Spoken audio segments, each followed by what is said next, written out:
हरे कृष्णा, आप सब लोग का भगवत गीता सत्संग क्लास में स्वागत है। चलिए स्टार्ट करते हैं। ओम नमो भगवते वासुदेवाय। ओम नमो भगवते वासुदेवाय। ओम नमो भगवते वासुदेवाय। ओम अज्ञानं तिम्रन्धस्य ज्ञानञ्जनशलाकया चक्षुरुन्मीलितं येन तस्मै श्रीगुरवे नमः। श्रीचैतन्यमनोभीष्टं स्थापितं येन भूतले स्वयं रूपा कदा मह्यं ददाति स्वपदान्तिकं। वन्देऽहं श्रीगुरु श्रीयुतपदकमलं श्रीगुरुवैष्णववंशं च श्रीरूपं साग्रजातं सहगणरघुनाथान्वितं सजीवं साद्वैतं सवधूतं परिजनसहितं कृष्णचैतन्यदेवं श्रीराधा कृष्णपादान् सहगण ललिता श्रीविशाखान्वितांश्च। हे कृष्णा करुणा सिंधु दीनबंधु जगत्पते गोपेश गोपिका कांता राधा कांत नमोस्तुते। तप्त कांचन गौरांगी राधे वृंदावनेश्वरी वृषभानुसुते देवी प्रणमामि हरिप्रिये।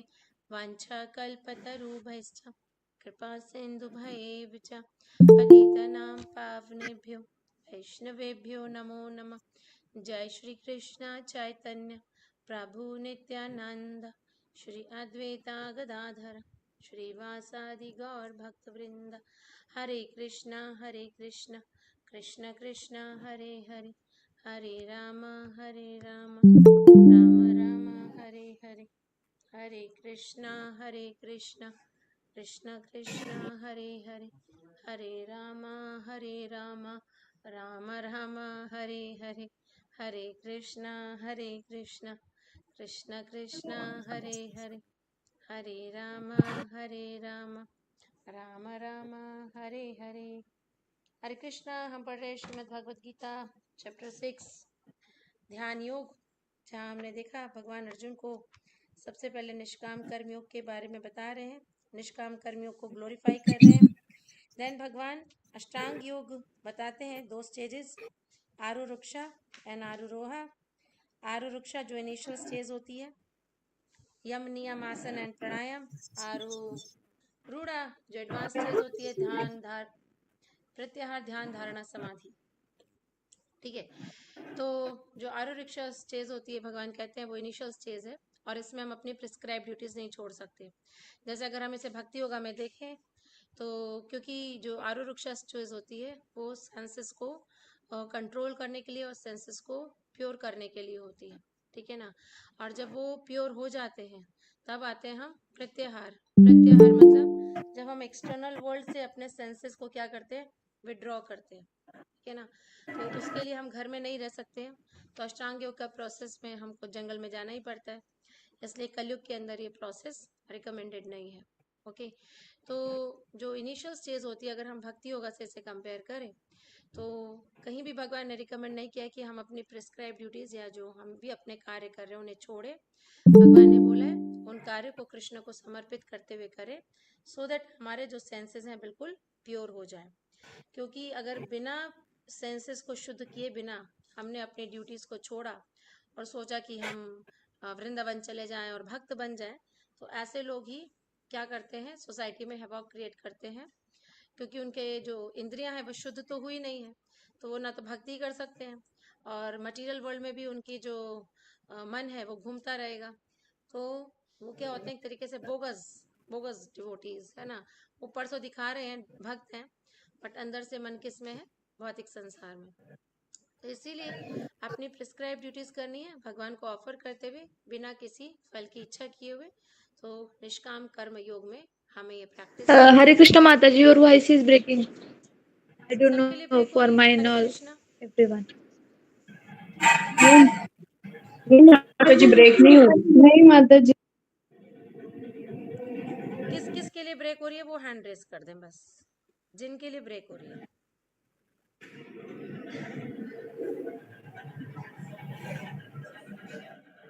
किसी के लिए भी नहीं हो रही। ओके, तो फिर शामिल रिजॉइन करती हैं अभी, ठीक है। और जो एडवांस चीज है दैट इज आपकी आरू रूड़ा स्टेज, ठीक है, वहां तक पहुंचते पहुंचते क्या होता है, हमारे सेंसेस बहुत प्योर हो जाते हैं, हम प्योरिटी के लेवल पर आ जाते हैं। तो अगर उस स्टेज में हम अपनी प्रिस्क्राइब ड्यूटीज नहीं भी करें और कंप्लीटली क्या करें, भगवान की शेल्टर में ही चले जाएं, तो वहाँ कोई प्रॉब्लम नहीं है, ठीक है ना। तो बट फिर भी डिवोटीज एग्जाम्पल सेट करने के लिए जो शुद्ध भक्त होते हैं, फिर वो अपनी प्रिस्क्राइब ड्यूटीज करते हैं, सो दैट हम जैसे लोग उनको इमिटेट ना करें और अपने ड्यूटीज अभी हमारी जो भक्ति है ढंग से स्टार्ट भी नहीं हुई, अभी से ही छोड़ दें, ठीक है, तो इससे क्या होगा, हमारी भक्ति खराब हो जाएगी। तो इस तरह से भगवान बताते हैं। देन चाहे कोई भी योगा हो, भक्ति योगा हो या ध्यान योगा हो, इसमें हमारे मन का बहुत बड़ा रोल है।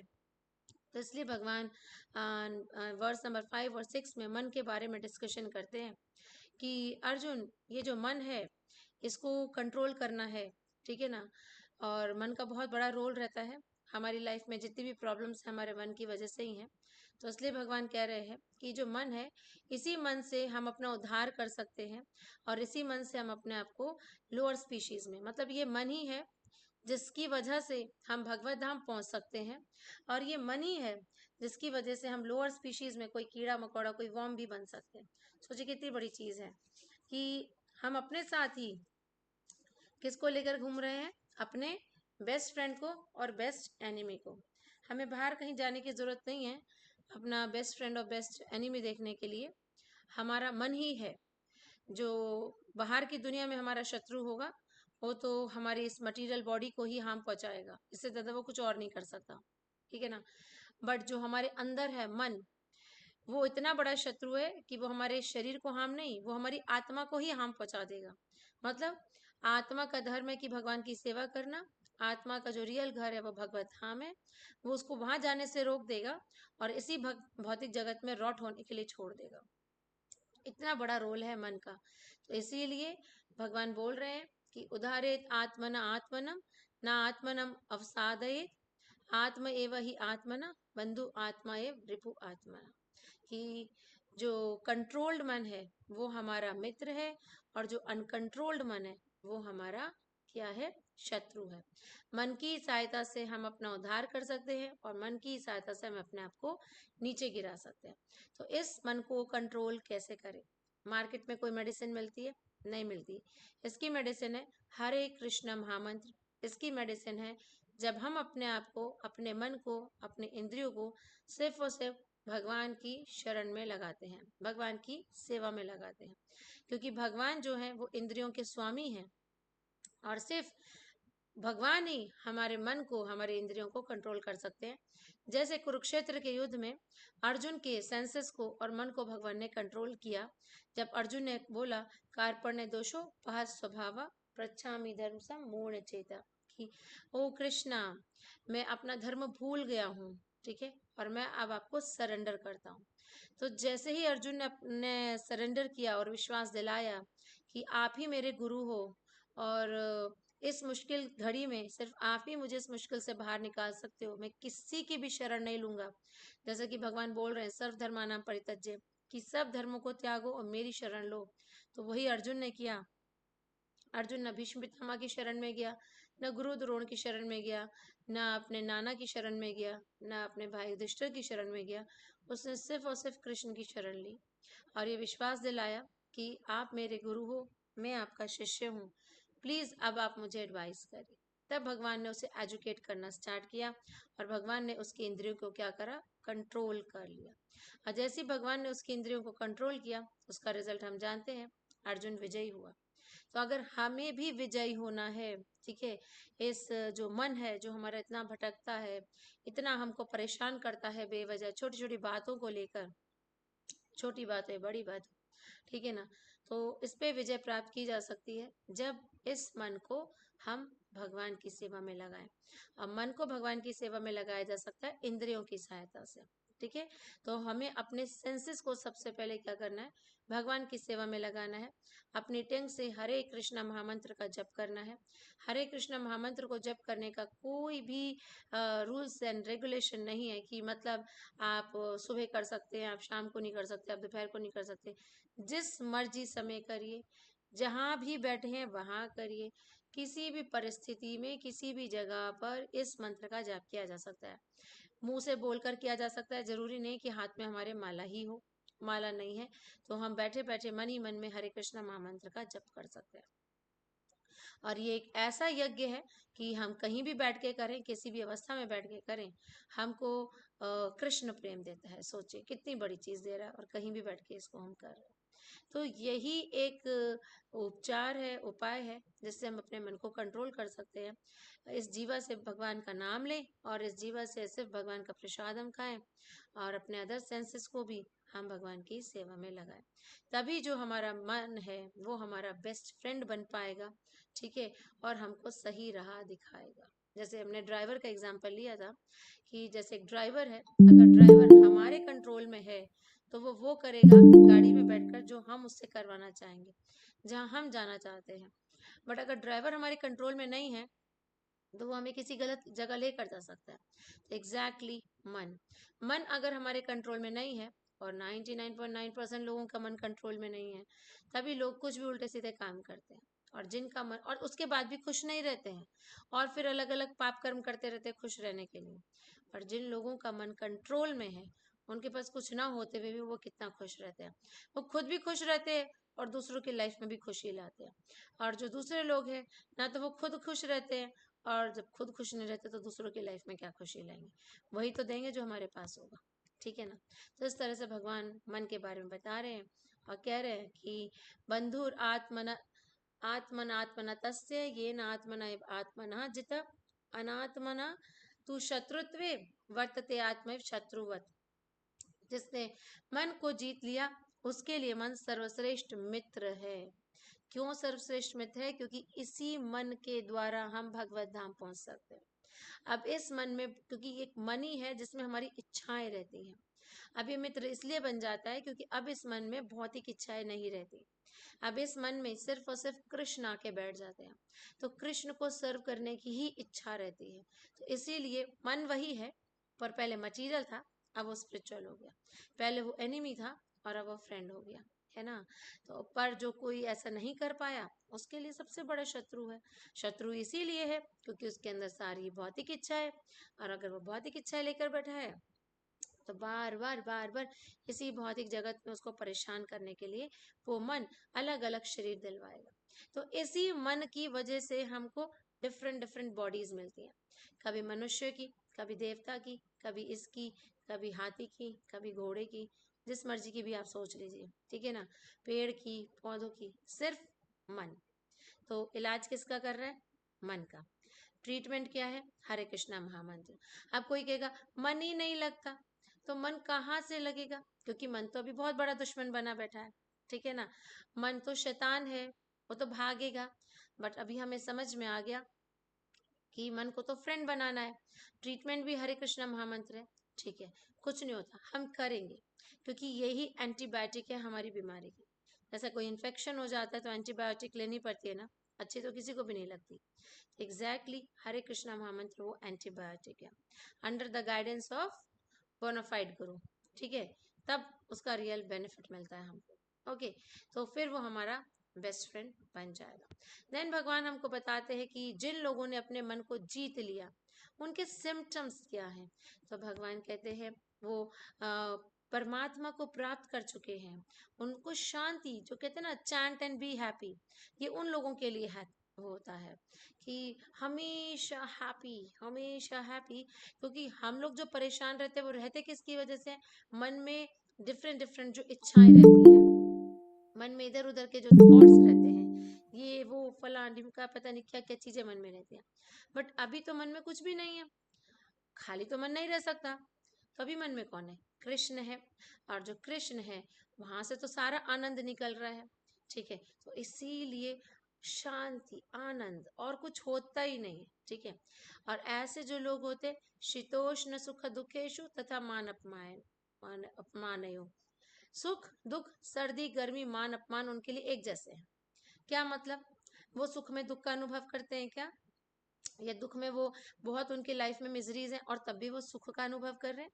बहुत विंटर्स हैं तो उनको गर्मी लगती है या गर्मी में उनको ठंड लगना शुरू हो जाती है। किसी ने उनको रिस्पेक्ट किया तो उनको लगता है ओहो ये तो इंसल्ट जैसा है, या इंसल्ट किया तो ओहो रेस्पेक्ट जैसा है। नहीं नहीं, इसका मतलब है उनके लिए सब एक जैसा है, क्योंकि सब टेम्परेरी है। उनको पता है ये सब मटेरियल चीजें हैं, और मटेरियल वर्ल्ड इतना इम्पोर्टेंट नहीं है। इम्पोर्टेंट रोल क्या प्ले करता है? हमारी भक्ति कृष्ण के लिए, वो परमानेंट है। जो चीज परमानेंट है उस पर वो ध्यान देते हैं, इसलिए भगवान के भक्तों को इंटेलिजेंट बोला जाता है, कि वो रियली में अपना बुद्धि को यूज करते हैं। वो एक टेम्परेरी चीज के पीछे नहीं भागते कि सुख आ गया दुख आ गया, सब टेम्परेरी है।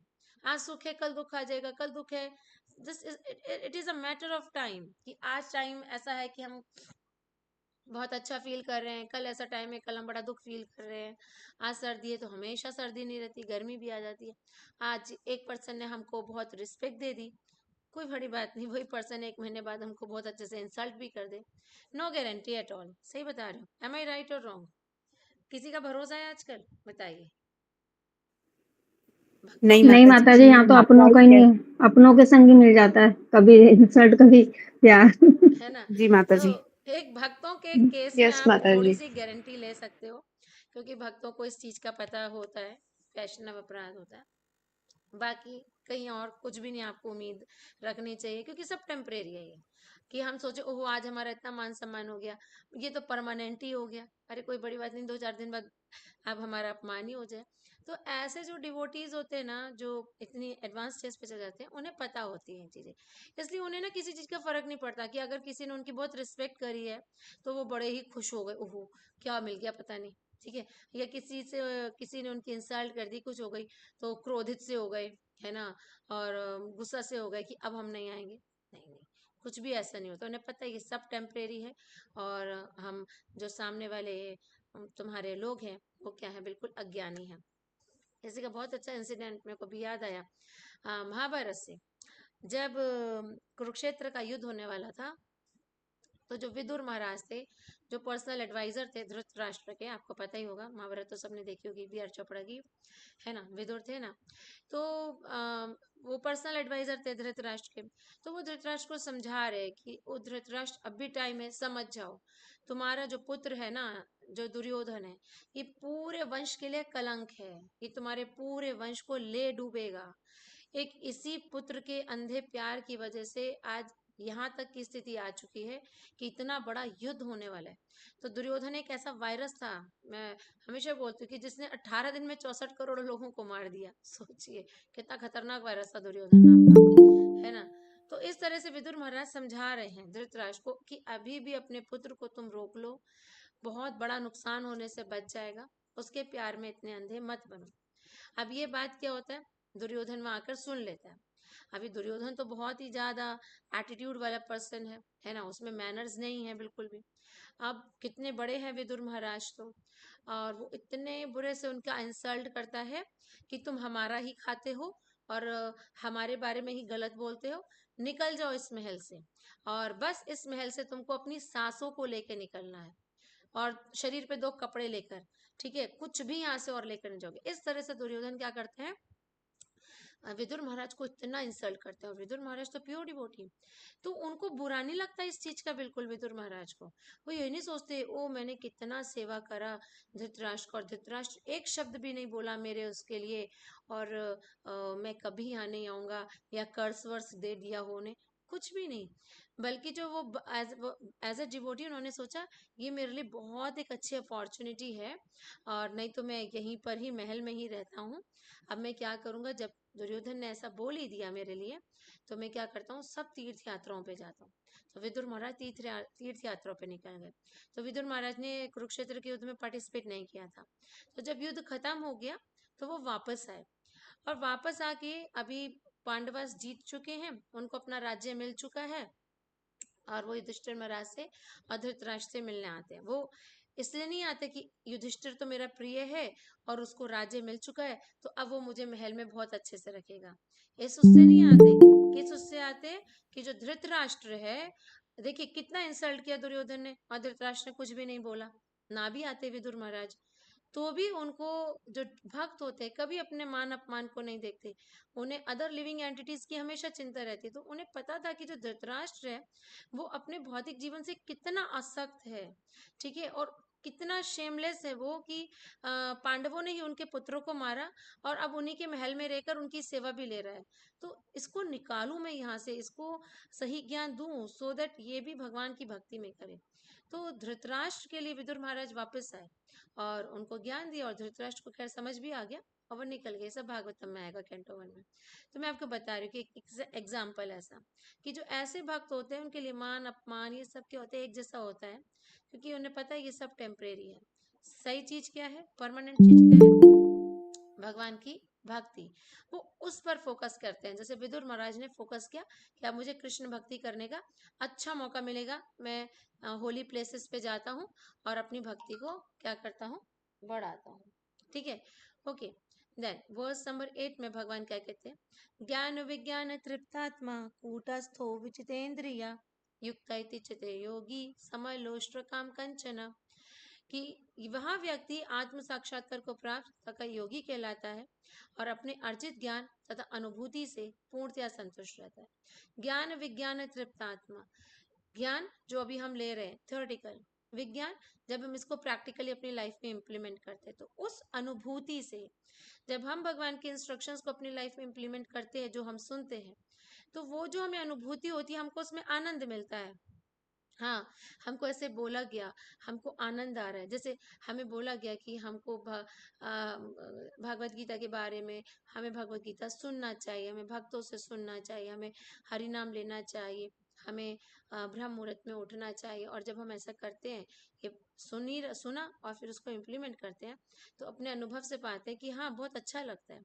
तो उस अनुभूति से वो क्या रहता है, पूर्णतः संतुष्ट रहता है। और ऐसा व्यक्ति अध्यात्म को प्राप्त और जितेंद्रिय की सारी इंद्रियों पे उसने क्या कर रखा है, उसका कंट्रोल है। तो ऐसे व्यक्ति के लिए चाहे वे कंकड़ हो, पत्थर हो, सोना हो, एक समान दिखता है। तो मैंने आपको सनातन गोस्वामी की स्टोरी सुनाई थी, किस तरह से उन्होंने क्या करा था, जो टच स्टोन है वो गार्बेज में डाल रखा था, और वो शिव भक्त वहां आए और उनको टच स्टोन मिला। तो उन्होंने कहा नहीं नहीं, ये अगर मुझे टच स्टोन दे रहे हैं तो इनके पास कोई और भी अच्छी चीज है। तो उन्होंने कहा वो है हरि नाम, और बाद में उनको हरि नाम दिया। तो उनके लिए सब एक जैसे होते। ठीक है, तो चलिए वर्स नंबर 9, सुहृत मित्र अरि उदासीन मध्यस्थ द्वेष बंधुषु साधुषु अपि च पापेषु संबुद्धि विशिष्यते। ठीक है, सुहृत, तो सुहृत मतलब कोई हमारा फ्रेंड होता है, ठीक है, मित्र होता है, और मतलब जो हमारे वेलफेयर के बारे में सोचता है, सुहृत मित्र, दो हो गए कैटेगरी। देन उदासीन, देन एक होता है न्यूट्रल, कि ना तो वो हमारा फ्रेंड है और ना वो हमारा एनिमी है, ठीक है ना, उदासीन हो गया। देन फिर क्या आया आपका, फिर आपके आता है मध्यस्था, ठीक है, मीडिएटर आ गया। ओके, देन फिर क्या आपका आया, द्वेष, कुछ ऐसे होते हैं जो ईर्ष्यालु होते हैं।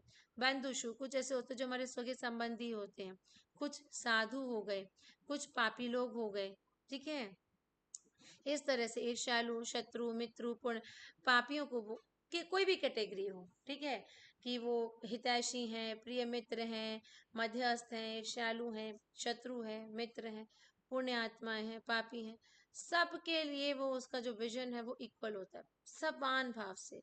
इक्वल विजन का मतलब है कि किसी के लिए उसके मन में जो ऐसा एडवांस योगी या एडवांस भक्त होता है, किसी के लिए कोई स्पेशल फेवर नहीं, और किसी के लिए स्पेशल या किसी के लिए कोई ईर्ष्या नहीं, ठीक है, कि इसके लिए वो ईर्ष्या रखेगा और इसके लिए वो क्या करेगा, स्पेशल प्रेम रखेगा। नहीं, ऐसा बिल्कुल नहीं है।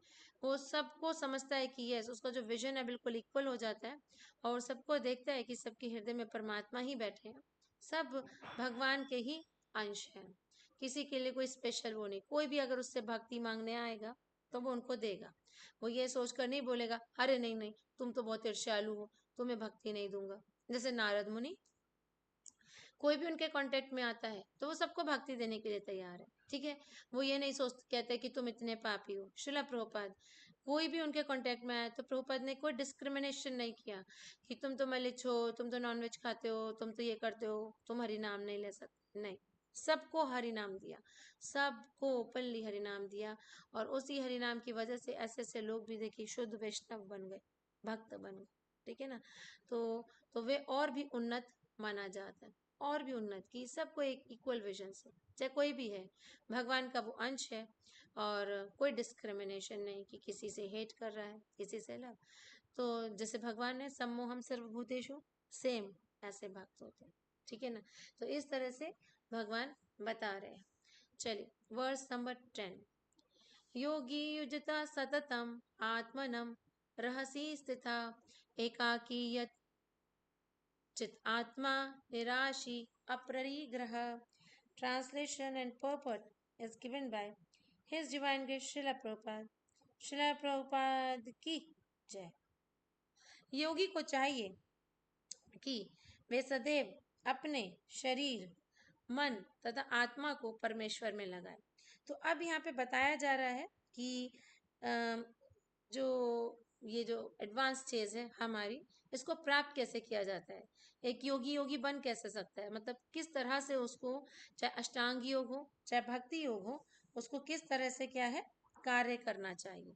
तो अब भगवान वो बता रहे हैं कि जो ये अष्टांग योग का प्रोसेस है, एक्चुअली वो बता रहे हैं कि अष्टांग योग का प्रोसेस क्या है, कैसे जो योगी लोग हैं वो प्रैक्टिस करते हैं। क्या कह रहे हैं भगवान, योगी को पहले तो बताया कि 2 तरीके के प्रोसेस हैं, योगारूढ़ा एंड योगारूढ़ा आरूढ़ा, ठीक है। देन उनके मन के बारे में बताया कि मन को कंट्रोल कितना जरूरी है। देन उनके सिम्टम्स बताए, जो एडवांस योगी हो जाते हैं उनके सिम्टम्स अभी हमने पढ़े। अब प्रैक्टिस बता रहे हैं कि जो योगीज हैं वो प्रैक्टिस कैसे करते हैं। अब हम इसको भक्ति योगीज में भी ले सकते हैं, अष्टांग योगी, वो दोनों का हम देख सकते हैं इसमें। एक मिनट, हरे कृष्णा। यस, ठीक है, कि जो एडवांस स्टेज में योगी है वो किस तरह से प्रैक्टिस करते हैं। तो योगी को चाहिए कि वे सदैव अपने शरीर, मन तथा आत्मा को परमेश्वर में लगाए। मन, बुद्धि और उसकी सोल, मन, बॉडी एंड सोल पूरा कंप्लीटली एब्जॉर्ब करे भगवान में, एकांत स्थान में रहे और बड़ी सावधानी के साथ अपने मन को वश में करे। उसे समस्त आकांक्षाओं तथा संग्रह भाव की इच्छाओं से मुक्त होना चाहिए, ठीक है। तो ये प्रैक्टिस है कि किस तरह से प्रैक्टिस करना चाहिए। तभी यम नियम आसन प्राणायाम के बाद प्रत्याहार आता है। प्रत्याहार मतलब जब हम अपने सारे सेंसेस को विड्रॉ करते हैं, यानी जो हमारे एक्सटर्नल सेंसेस हैं, आईज, आंखें, ये सब, इनको हमें बंद करना पड़ता है। मतलब कोई भी इंद्र तृप्ति की चीजें अंदर ना चली जाए। तो बीच सोसाइटी में रहकर तो कर नहीं सकते, ऐसे घर में रहकर तो हो नहीं सकता, तो इसलिए जंगल में जाना पड़ता है। तो इसीलिए कलयुग के लिए योगा रिकमेंडेड नहीं है।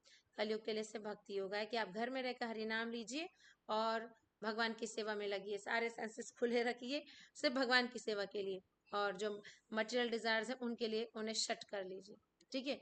तो क्या बताया, शरीर, मन और आत्मा को परमेश्वर में लगाना है, एकांत स्थान में रहना है। अब अष्टांग योगी तो एकांत स्थान में जाते हैं जंगल में, बट ये तो प्रीवियस योगस को का जो है रिकमेंडेड योगा है। अभी तो आप जंगल में भी नहीं जा सकते हो, जंगल में भी पता नहीं क्या क्या हो रहा होता है। तो भक्तों के लिए भी अप्लाई होता है, तो भक्तों को भी एकांत स्थान में रहना चाहिए। तो मतलब क्या बताइए, भक्तों के लिए एकांत स्थान में रहने का क्या मतलब है, क्योंकि भक्तों को बोला जाता है कि भक्तों के बीच में ही रहे। अभी यहाँ पे लिख रहा है कि एकांत स्थान में रहे, तो फिर अगर भक्त इस चीज को कैसे अप्लाई करें एकांत स्थान में, क्योंकि अगर हम एकांत स्थान में चले जाएंगे, जैसे भरत महाराज थे, जब वो एकांत स्थान में चले गए तो उनका फॉल डाउन हो गया, क्योंकि जब उनका हिरन से अटैचमेंट हो गया तो कोई उनको बताने वाला ही नहीं था कि आप तो हिरन के साथ अटैच्ड हो रहे हो, बहुत ज्यादा आपकी साधना खराब हो रही है, और उनका फॉल डाउन हो गया। तो भक्तों को भी एकांत स्थान में रहना चाहिए। What does it mean? Yes, Ekansh. माता जी, हरे कृष्णा। माता जी, मुझे बताना है। हाँ बताओ। माता जी, ऐसा हो सकता है कि उसमें लिखा हो कि हमें ऐसे बाहर की दुनिया में नहीं रहना चाहिए, मतलब किसी बस भक्तों का संग करना चाहिए और किसी का नहीं। वेरी ऐसे? Good, this is the answer. Yes Deepa माता जी। यस यस माता जी, सेम फिलॉसफी फॉलो करने वाले लोगों के साथ में जब रहते हैं हम, अनन्य भक्ति के मूड से जब साथ में रहते हैं, तो उसको कहते हैं एकांत स्थान। हाँ, सृष्टि बोलो बेटा। माता जी यही कि मतलब हमें भौतिक जगत के लोगों से एकांत लेना चाहिए और भक्तों का संग करना चाहिए। इससे हम एक लाइक माइंडेड पीपल के बीच रहेंगे तो एकांत रहेगा। हाँ, तो भक्ति योगी इसके लिए कैसे अप्लाई हो रहा है ये? हमें जंगल में नहीं जाना है, हमको भी एकांत में रहना है। हमें कोई जंगल वंगल में नहीं जाना है, हमें भक्तों के बीच में रहना है। तो वो हमारे लिए एकांत हो जाएगा कि जहाँ भौतिक जगत के लोग जो जिनकी जो है मटेरियल मेंटालिटी है वो हमको डिस्टर्ब ना करे। जब हम लाइक माइंडेड पीपल के संग रहेंगे, यानी जब हम डिवोटीज के संग रहेंगे, तो अगर हमारे अंदर कुछ कमी है, जैसा हमारे जो प्रभुपाद ने सिस्टम चलाया इस्कॉन में कि सुबह मंगल आरती होती है, देन तुलसी आपकी नरसिंह आरती होती है, देन तुलसी आरती होती है, उसके बाद 1.5 घंटे का पूरा टाइम दिया जाता है चैंटिंग के लिए, उसके बाद श्रृंगार आरती होती है।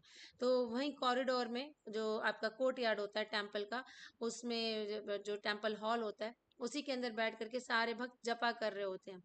तो उससे क्या होता है, जैसे कई बार जपा करते करते नींद भी लग जाती है क्योंकि सुबह जल्दी उठे होते हैं, तो दूसरे भक्त हिला देते हैं, आप चैंटिंग कर रहे हैं तो एकांत में, क्योंकि वहां और एक माहौल होता है पूरा कि सभी लोग जप कर रहे हैं, तो एक अलग ही एक अंदर से एंथुसियाज्म भी आता है जप करने का। वही आप कहीं अकेले चले जाएंगे, पता लगा सो ही गए, हो गए 16 माला, सोते सोते ही 16 माला कर लिए। अभी भक्तों के संग रहेंगे तो वो हमको उठा देंगे। तो इस तरह से भक्त की हमें हमेशा भक्त संग रखना चाहिए, ठीक है ना। और बड़ी सावधानी के साथ अपने मन को वश में करना चाहिए। ये अष्टांग योगी भी बहुत केयरफुल होता है अपने मन को वश में करने के लिए, क्योंकि तो जंगल में जाते हैं, ठीक है, सारी भौतिक जगत जो उनसे दूर हो जाते हैं, अपने जो एक्सटर्नल सेंसेस उन्हें शट डाउन करते हैं और फोर्सफुली उन्हें कंट्रोल करते हैं, उनके लिए बहुत डिफिकल्ट है। बट हमको अपने मन को कैसे वश में करना है? जब हम अपने एक्सटर्नल सेंसेस को, जो हमारे आंख नाक ये हैं, इनको शट डाउन नहीं कर रहे हैं, इनको भगवान की सेवा में लगा देते हैं। उनको तो बंद करना पड़ता है कि कुछ भी ना देखो, ये भी मत करो। अभी कैसे करेंगे, ये तो नहीं कर सकते हम, ठीक है। हम क्या कर रहे हैं, अपने सारे सेंसेस को भगवान की सेवा में लगाते हैं। तो उससे क्या होता है, भौतिक जगत का जो पॉइजन है हमारे अंदर कहीं से भी नहीं जा पाता। इसीलिए कहा, क्या क्या बोला गया, बड़ी सावधानी के साथ, मतलब हर सेंस को, हर इंद्री को भगवान की सेवा में लगाना है। क्योंकि अगर एक इंद्री भी हमारी ओपन रह गई, वहीं से भौतिक जगत का पॉइजन जो है अंदर चले जाएगा, और वो भौतिक जगत का जो पॉइजन अंदर जाएगा तो उससे हमारे अंदर फिर से मटेरियल डिजायर्स आएंगी, और फिर से हम भगवान की भक्ति छोड़कर इस भौतिक जगत में आ जाएंगे। तो बहुत सावधानी के साथ देखते हुए कि कोई भी जो सेंस है हमने ओपन तो नहीं छोड़ रखा। हम ये तो नहीं सोच रहे, अच्छा खा तो लेते हैं टंग से, चैंटिंग भी कर लेते हैं, सुन भी लेते हैं कानों से कभी कभी, चलो कुछ कुछ ये भी सुन लें, कभी कुछ ये भी कर लें। जरा सी भी ढील बहुत भारी पड़ सकती है।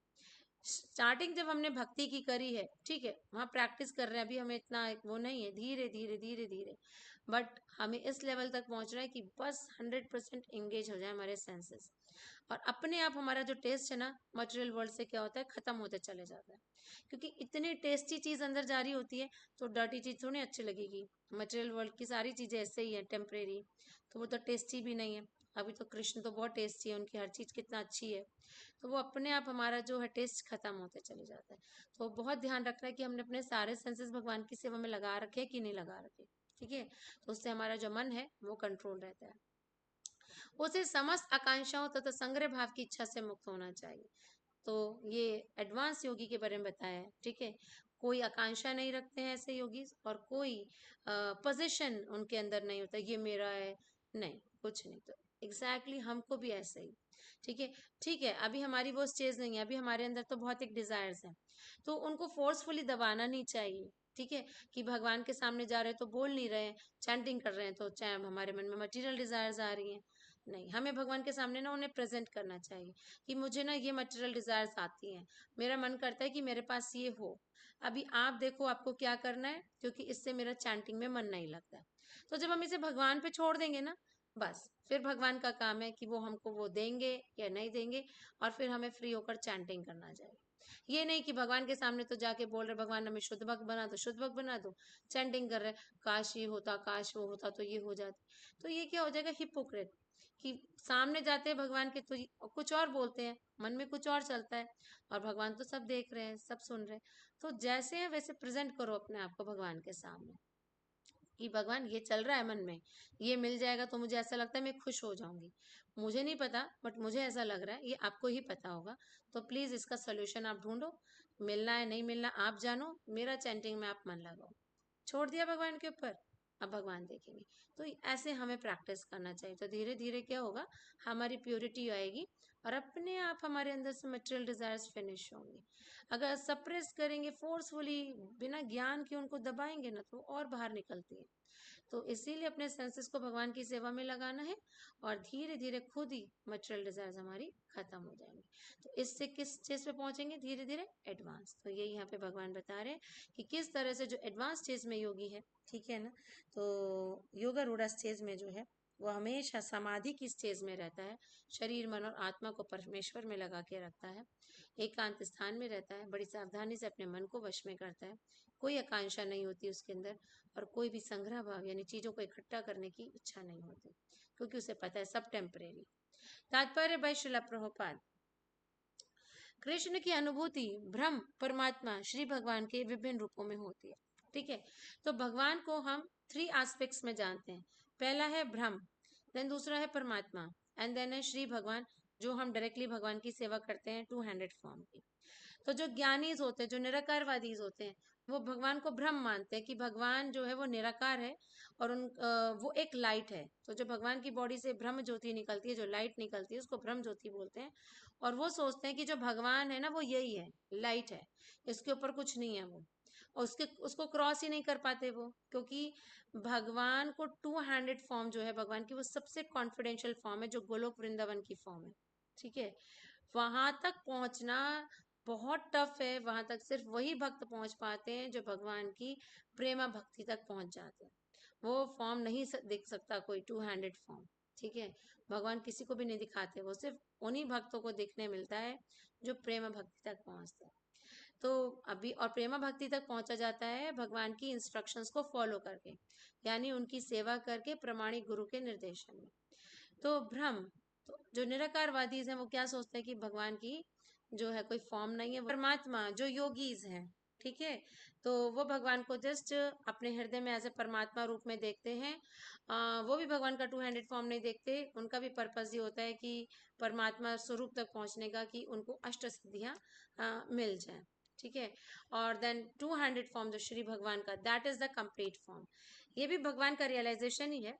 ब्रह्म जो रियलाइजेशन, ऐसा नहीं कि भगवान का रियलाइजेशन नहीं है, बट ये पार्शियल रियलाइजेशन है। परमात्मा भी पार्शियल रियलाइजेशन है। जैसे इसको बड़े छोटे से एग्जाम्पल से समझते हैं, गुलाब जामुन के एग्जाम्पल से आपको समझाती हूँ मैं। ठीक है ना, जैसे आप किसी के घर में गए और उन्होंने सपोज गरम गरम देसी घी के गुलाब जामुन बना रखे थे। ठीक है, अभी आपने नहीं देखा, अभी आपको ना सिर्फ उसकी खुशबू आई, ओके, और आपको दिख नहीं रहा, वो कहाँ से दिखेंगे, वो तो किचन में रखे हैं। तो आपको लगेगा ओ ये खुशबू ही गुलाब जामुन होती है, और आपने आगे जानने की कोशिश भी नहीं करी, बस उस जो उसकी अरोमा आ रही है उसी को सोच लिया कि ये क्या है, बस यही गुलाब जामुन। आप कोई थोड़ा सा भी इंटेलिजेंट होगा, सोचेगा नहीं नहीं मुझे देखना ये अरोमा कहाँ से आ रही है, इसकी क्या कोई फॉर्म वॉर्म भी है या बस ऐसे ही। वो और आगे बढ़ेगा, उसने देखा किचन में, अरे ये तो बहुत ब्लैक कलर के ना सुंदर सुंदर सी गोल गोल सी राउंड बॉल्स पड़ी है, गोल गोल सी, ओके ये गुलाब जामुन है। वो एक स्टेप और आगे बढ़ गया।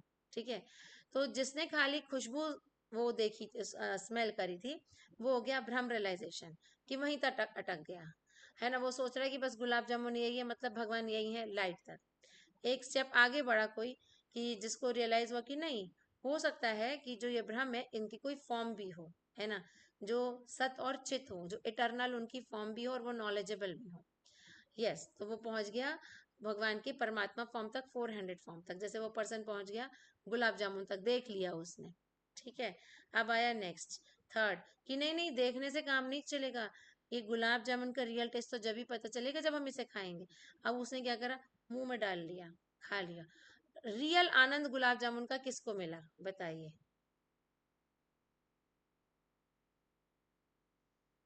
हरे खाने वाले को। करने वाले को।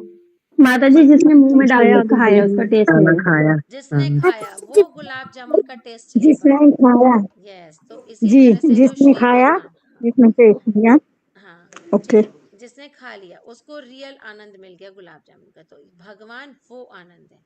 जो ब्रह्म को मानते हैं वो भी कहीं ना कहीं आनंद में होते हैं, ऐसी बात नहीं है।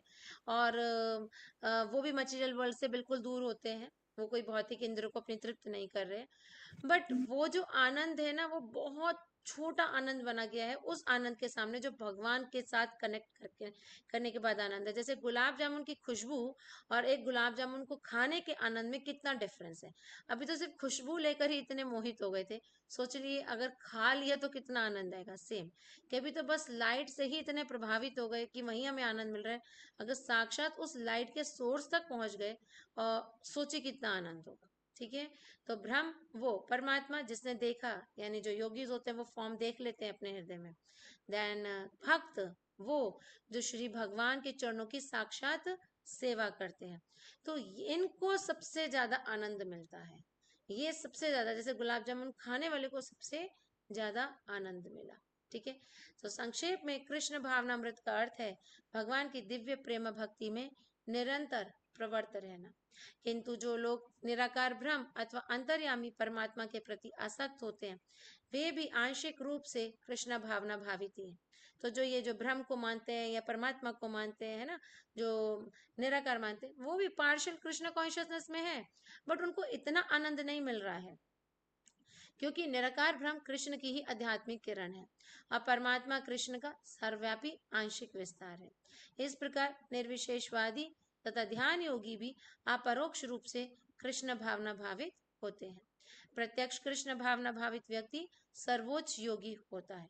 तो जो इन तीनों में, ज्ञान योगी जो निराकार मान रहे हैं, ध्यान योगी जो परमात्मा रूप में देख रहे हैं, एंड देन भक्ति योगी जो साक्षात भगवान की सेवा कर रहे हैं, इनमें जो टॉप मोस्ट योगी होते हैं वो यही जो भगवान की साक्षात सेवा करते हैं, क्योंकि इनको रियल आनंद मिलता है।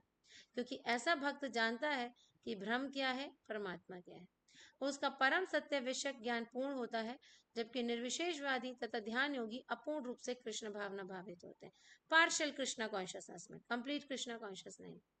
इतने पर भी इन सबों को अपने अपने कार्यों में निरंतर लगे रहने का आदेश दिया जाता है, जिससे वे देर सवेर परम सिद्धि प्राप्त कर सके। तो चाहे ज्ञान योगी है चाहे ध्यान योगी है, चलो जो भी कर रहे हो, तो क्या बोला जाता है, आप यही करो। एटलीस्ट इस भौतिक जगत में तो इंद्रिय तृप्ति नहीं कर रहे ना, अच्छा ही कर रहे हैं कि इस भौतिक जगत को समझ पाए कि एक टेम्परेरी प्लेस है, हम आत्मा है, एक परमात्मा है। ठीक है, इस तरह से वो समझ पाए कि हम मटेरियल नहीं है, हम स्पिरिचुअल है, इतना तो समझ पाए। तो यही प्रभुपाद लिख रहे हैं कि जो भी वो कर रहे हैं, चलो कुछ तो कर रहे हैं, उसी का प्रैक्टिस कर लें, देर सवेर कभी तो परम सिद्धि प्राप्त हो ही जाएगी। तो योगी का पहला कर्तव्य है कि वे कृष्ण पर अपना ध्यान सदैव एकाग्र रखें। उसे सदैव कृष्ण का चिंतन करना चाहिए और एक क्षण के लिए भी उन्हें नहीं भुलाना चाहिए। परमेश्वर में मन की एकाग्रता ही समाधि कहलाती है। ठीक है, तो बोले समाधि का सो मतलब, जाओ हरे कृष्णा, यस, सॉरी माता जी सॉरी ओके, यस। तो समाधि का मतलब ये नहीं होता कि हम आंखें बंद कर लें, अपनी आईज क्लोज कर लें और बैठ जाएं तो समाधि है। समाधि का एक्चुअल मीनिंग है जब हमारा मन बिल्कुल कंप्लीटली कृष्ण कॉन्शियसनेस में, उस मन में कृष्ण के अलावा कुछ भी नहीं, परमेश्वर में मन की एकाग्रता।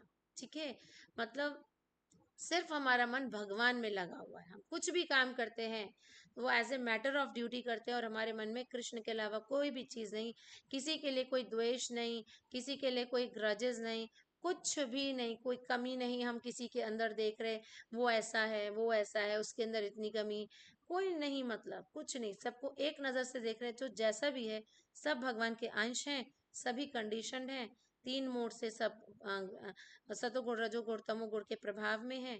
तो ऐसा भक्त ये समझता है, इसलिए वो किसी के अंदर कोई दोष भी नहीं देखता है। और हम जैसे तो दोषी दोष देखते रहते हैं, वो ऐसा ये ऐसा वो ऐसी, है ना, क्योंकि भगवान नहीं है ना मन में, इधर उधर की बातें हैं। तो ऐसे जो भक्त होते हैं उनके मन में सिर्फ भगवान होते हैं, इसलिए कहा जाता है कि समाधि की अवस्था में है। मन को एकाग्र करने के लिए सदैव एकांतवास करना चाहिए। तो अष्टांग योगी को जंगल में जाना पड़ता है, बट जो भक्ति योगीज हैं वो भक्तों के बीच में रहकर ही उनका एकांतवास है, क्योंकि उनको लाइक माइंडेड पीपल मिल रहे हैं और भक्तों के संग रहकर ही हम भक्ति में आगे बढ़ सकते हैं। ठीक है, और बाहरी उपद्रवों से बचना चाहिए। योगी को चाहिए कि वे अनुकूल परिस्थितियों को ग्रहण करें। ठीक है, कि जो भक्ति के लिए हमारे लिए हमारी भक्ति के लिए अनुकूल चीजें हैं वो हमें एक्सेप्ट करनी चाहिए, और जिन चीजों को वजह से हमको लग रहा है हमारी भक्ति डिस्टर्ब हो रही है उनको हमें क्या करना चाहिए, रिजेक्ट करना चाहिए कि वो हमारे लिए फेवरेबल नहीं है। तभी हमको 4 रेगुलेटरी प्रिंसिपल्स बताए गए हैं कि इवन हमें अनियन गार्लिक भी नहीं पीना है, सॉरी खाना है, हमें चाय कॉफी भी नहीं पीना है, क्योंकि चाय कॉफी भी तमोगुण में माना जाता है, क्योंकि इसके अंदर कैफीन होता है। ठीक है ना, तो अगर हम ये चीजें ले रहे हैं तो हमें जो भगवान का जो ज्ञान है हम वो नहीं ले पाएंगे। और दूसरा, चाय कॉफी भगवान को ऑफर नहीं की जाती, तो जब भगवान नहीं पी रहे तो फिर हम कैसे पिए? वो उस चीज का आनंद हम क्यों उठाएं जो भगवान नहीं ले पा रहे? क्योंकि भगवान को कोई भी चाय कॉफी नहीं लगाता, और चाय कॉफी तो हमारे समाज में चलती भी नहीं थी। ये तो सब जब अंग्रेज लोग आए उसके बाद से ही सब शुरू हुआ। ठीक है, सब दूध ही और दूध के प्रोडक्ट्स ही यूज करते थे। तो इसीलिए 4 रेगुलेटरी प्रिंसिपल्स बताए गए हैं कि किस तरह से हमें उनको क्या करना चाहिए, फॉलो करना चाहिए। सोचे प्रतिकूल परिस्थितियों को हम त्यागें और जो भक्ति के लिए फेवरेबल है, ठीक है ना, वो लें। उससे क्या होगा, हम सतोगुण में आएंगे, और सतोगुण से ही हमारी भक्ति की फ्लाइट क्या होती है, ऊपर जाती है, जिससे उसकी अनुभूति पर कोई प्रभाव ना पड़े। पूर्ण संकल्प कर लेने पर उसे उन व्यर्थ की वस्तुओं के पीछे नहीं पड़ना चाहिए जो परिग्रह भाव में उसे फंसा ले, कि फालतू की चीजें हम बहुत ज्यादा एक्यूमुलेट कर रहे हैं, अपने पास इकट्ठा कर रहे हैं। ठीक है, जो हमारे बंधन का कारण बन जाए। रखना चाहिए चीजों को बस उतना जो हमारे लिए जरूरी हो। ये सारी सिद्धियां तथा सावधानियां तभी पूर्ण रूपेण कार्यान्वित हो सकती हैं जब मनुष्य प्रत्यक्षतः कृष्ण भावना भावित हो, क्योंकि साक्षात कृष्ण भावनामृत का अर्थ है आत्मोत्सर्ग, जिससे परिग्रह के लिए लेश मात्र स्थान नहीं होता। मतलब किसी के पास एक घर है अच्छा खासा रहने के लिए, पर नहीं, उसको तो लालच है हम तो एक घर और बनाएंगे, चलिए एक घर और ले लिए, नहीं अभी तो और हम पे पैसा है, 2-3 प्रॉपर्टीज और खरीद लेते हैं।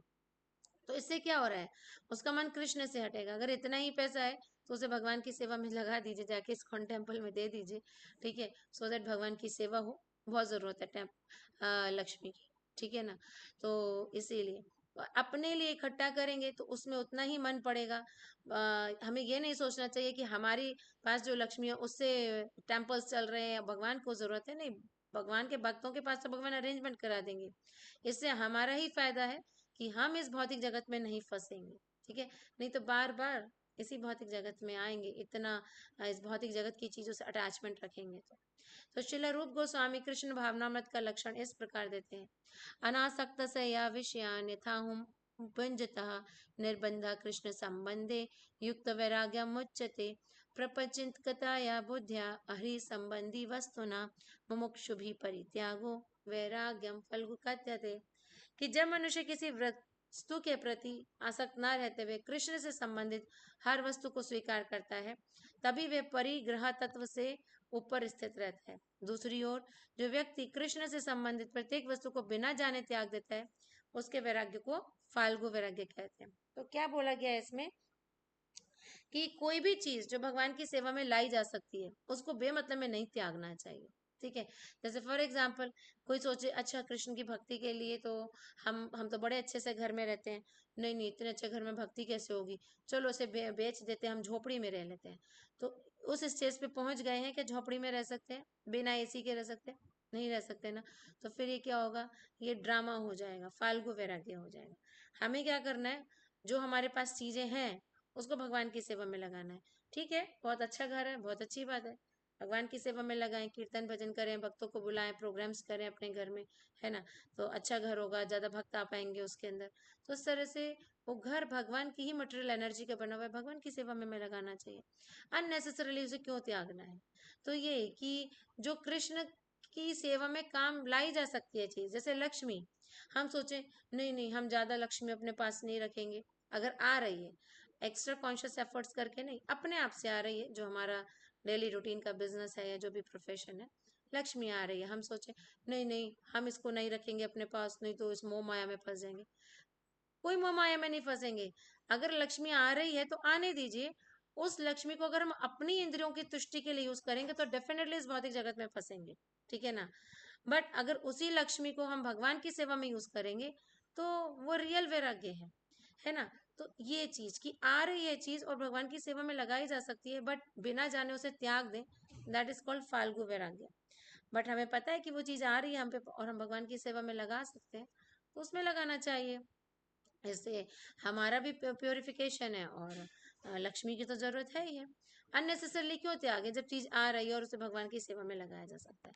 तो क्या बोला, ये अनासक्त से विषयान, कि मनुष्य किसी वस्तु के प्रति अनासक्त ना रहते हुए कृष्ण से संबंधित हर वस्तु को स्वीकार कर लेते हैं कि हाँ ये भगवान की सेवा में यूज हो सकती है तो हम इस चीज को एक्सेप्ट करेंगे, ऐसे भगवान की सेवा में लगाएंगे, अननेसेसरली नहीं त्यागेंगे। सो कृष्ण भावना भावित व्यक्ति भली भांति जानता रहता है कि प्रत्येक वस्तु कृष्ण की है, फलस्वरूप वे सभी प्रकार के परिग्रह भाव से मुक्त रहता है। इस प्रकार वे अपने लिए किसी वस्तु की लालसा नहीं करता, कि जो भी है सब कृष्ण का है तो हमें कृष्ण की सेवा में लगाना है।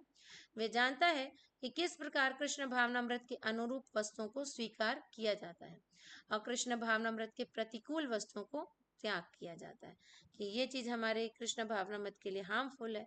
अगर हम भौतिक जगत के लोगों से ज्यादा मिलेंगे, इधर उधर पार्टीज में जाएंगे, तो हमारी कृष्ण कॉन्शियसनेस कहीं ना कहीं खराब होगी, तो वो इस चीज को अवॉइड करता है, ठीक है। भक्तों के संग मिलेंगे, हमारी कृष्ण कॉन्शियसनेस बढ़ेगी, उस चीज को एक्सेप्ट करता है। वे सदैव भौतिक वस्तुओं से दूर रहता है क्योंकि वे दिव्य होता है और कृष्ण भावनामृत से रहित व्यक्तियों से किसी प्रकार का सरोकार न रखने के कारण सदा अकेला रहता है। अतः कृष्ण भावनामृत में रहने वाला व्यक्ति पूर्ण योगी होता है। तो इस तरह से भगवान बता रहे हैं कि जो योगारूढ़ स्टेज होती है, ठीक है ना, तो एक योगी किस तरह से प्रैक्टिस करता है, अपने शरीर को, मन को, आत्मा को परमेश्वर में लगाता है, एकांत स्थान में रहता है। अगर अष्टांग योगी है तो जंगल में, भक्ति योगी है तो भक्तों के बीच में, और बड़ी सावधानी से अपने मन को वश करता है, यानी सारे सेंसेस को भगवान की सेवा में लगाता है।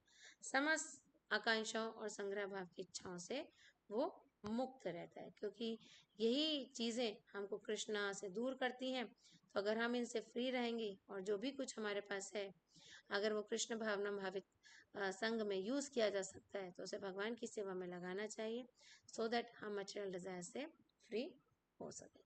ओके, तो आगे हम देखेंगे कि किस तरह से प्रैक्टिस की जाती है। 11th और 12th वर्ष में अष्टांग योग का बताया है प्रोसेस, ठीक है ना, जो स्टेप्स होते हैं, और सेम चीज हम अपने भक्ति योगा में इस तरह से इम्प्लीमेंट कर सकते हैं। सो हरे कृष्णा। भगवत गीता सत्संग क्लास कीजिए, जगत गुरु श्रील प्रभुपाद कीजिए। कल क्लास नहीं होगी।